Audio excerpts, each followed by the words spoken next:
The action plan is really important to us.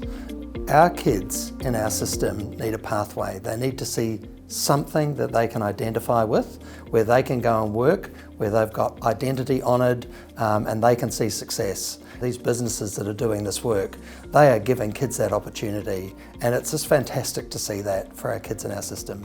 But the action plan is very important because it builds on what the Queensland Government has done around the Indigenous procurement policy, but it puts it into implementation phase. And having an action plan for a specific agency and a large government agency like Department of Education, who is a large procurer of goods and services, enables them to now directly connect with Indigenous businesses across Queensland to look at how can Indigenous businesses and Indigenous communities benefit from the implementation of the action plan.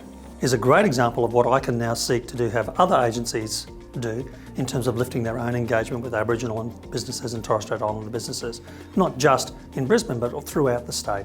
Yeah, look, as a small Indigenous business, I think it puts a target on, particularly if you look at the action plan, not just affording opportunities for business, but also developing. Seeing Indigenous staff on site working on those projects and seeing Indigenous businesses running those projects, that's very aspirational. Bridgman's been a procurement partner with the Department of Education for 3 years now. Micro packages are something that Bridgman does for Indigenous business to work within our supply chain. So an example of that is we did a project for the department in Roma, and we had an Indigenous fencing company that didn't have the ability to do the complete scope of work, so the complete package.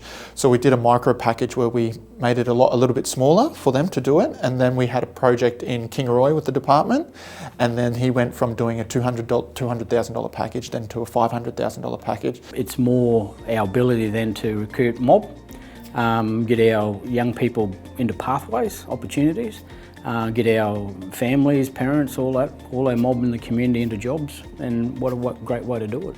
I see it as a leap in the right direction. It's a start for small businesses to grow. We have the opportunity here to change the trajectory of not just our children but generation. So this is a generational change that we have at our fingertips, so it's such a privilege and an honour to be part of this. And I would like to encourage all schools and our Aboriginal and Torres Strait Islander businesses to get on board. To see businesses out there that are thriving, that are owned and operated by First Nations people is so encouraging. That is the pathway to the future, and we're really excited about it, and we want to support that as much as we can.